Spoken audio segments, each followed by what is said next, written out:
Cześć, dzisiaj postanowiłam Wam nagrać, co robię na działce. No bo był taki dosyć busy dzień. Tutaj widzicie szpinak, który pokazywałam Wam, jak siałam. Po chyba 2 nasionka w komórce, ale tak wyszło, że każda komórka ma jedną siewkę, jedną sadzonkę i ja po prostu już je posadziłam.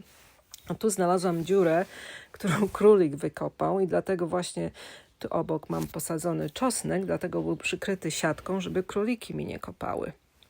A tu widzicie, tak to wygląda. Wsadzamy w te dziurki i dociskamy, nawet nie trzeba zasypywać.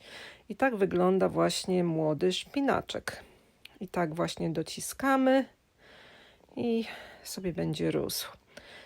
Tylko oczywiście będzie przykryty także siatką i przyszpilony do gleby, żeby żadne stworzenia go nie zjadły. A w Anglii są gołębie, są gryzonie różne, króliki, jelenie i to wszystko by nam to chciało zjeść. Ale ja już taką mam metodę opracowaną, właśnie, że pod siatką, to jest taka siatka do rusztowań kupiona na eBayu i gotowe. Zapomniałam podlać, ale można też podlać przez siatkę. Niepotrzebnie to robiłam, bo zaczęło padać, no ale trzeba tak jakby te sadzonki w ziemi, tak wiecie, żeby były dobrze osadzone i ziemia była dociśnięta. A tutaj będę sadzić jaskry. Najpierw sobie oczyściłam ze suchych gałęzi, to jest trawa ozdobna. Tu znalazłam rudbeckie, które przeżyły z zeszłego roku, jak widzicie. A tutaj mam allium, które są posadzone, ale wygląda na to, że także się porozsiewały, tak jak ta mała cebuleczka nam wyprodukuje normalnie dużą cebulę, ale zabiera to kilka lat i mam dużo takich siewek, zobaczcie, same się rozmnażają.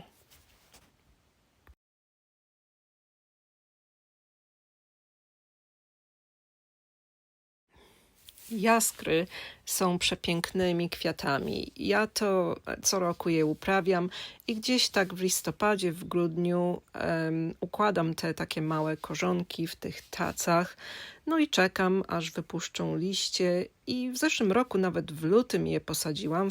W tym roku wiosna jest trochę później, także sadzę je od już dobrych kilku dni, bo miałam tych tac chyba z 8, bo tak to jest, że te korzonki jak rosną, no to się rozmnażają i potem można je podzielić i w ten sposób możemy sobie rozmnożyć jaskry. To są jaskry takie włoskie, wiecie, ozdobne do bukietów. Niektóre są przepiękne, niektóre mają piękny zapach, tak jak te różowe. Są cudne i ja je uprawiam dla siebie, żeby mieć przepiękne bukiety. Nie ma dużo przy tym pracy, po prostu wsadzamy i czekamy. Czasami coś obgryzie liście, ale w sumie one potem przeżywają i tak.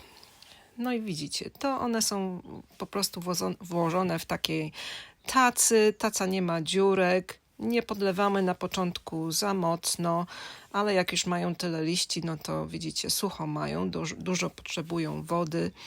Można je jeszcze porozdzielać przed sadzeniem i po prostu sadzimy i czekamy. One nie lubią mieć za gorąco, także wsadzamy w lutym, w marcu, zależnie od pogody.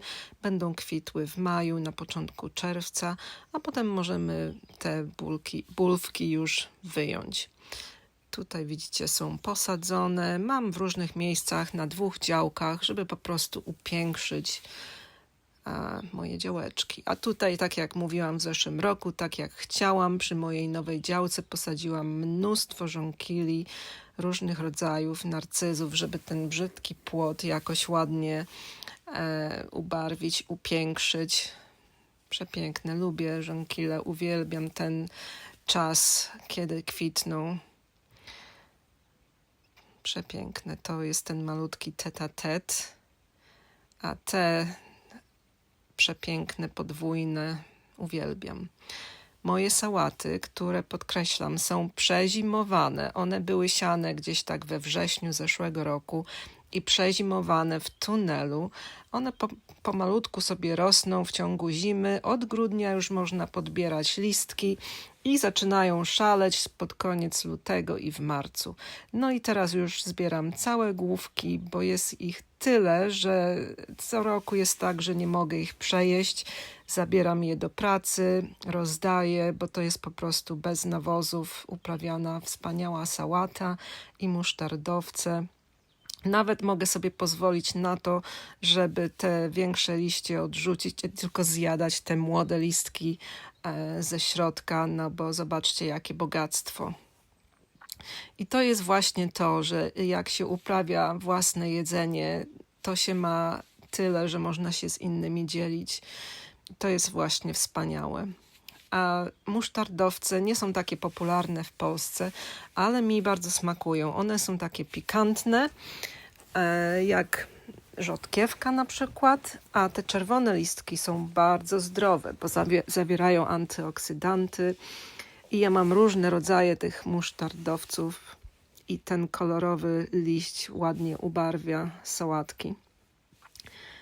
Także jestem bardzo szczęśliwa, że mam takie bogactwo zielenin. W Polsce też prawdopodobnie mogłoby się udać, żeby przezimować sałaty i musztardowce. Niektórzy tak robią, tylko trzeba dobrać odpowiednią odmianę, która jest dosyć odporna na chłód. A tutaj są moje oje. Oja to jest taki pojemnik z terakoty, taka butla zakopana w ziemi, która służy do podlewania, głębokiego podlewania i utrzymywania wilgotności gleby w czasie zimy. Ja, widzicie, w moich tunelach mam także te doniczki zwykłe, terakotowe, otwór jest w nich zamknięty i po prostu cały czas coś w tych tunelach rośnie, gleba jest wilgotna i mikroorganizmy są szczęśliwe. Zaczęło padać, widzicie, zbieram tutaj deszczówkę, a tutaj dzisiaj rano zobaczyłam pszczołę na moich szafirkach, po prostu było pięknie. I dlatego warto mieć kwiaty, nie tylko warzywa, żeby przyciągać pożyteczne owady i żeby one miały co jeść. Także siejcie kwiaty, sadźcie kwiaty cebulowe, bo to jest pierwsze jedzenie dla owadów zapylających, pszczółek, trzmieli i innych pożytecznych owadów. Zostawiam Was z pszczółką. Życzę wspaniałego dnia. Cześć.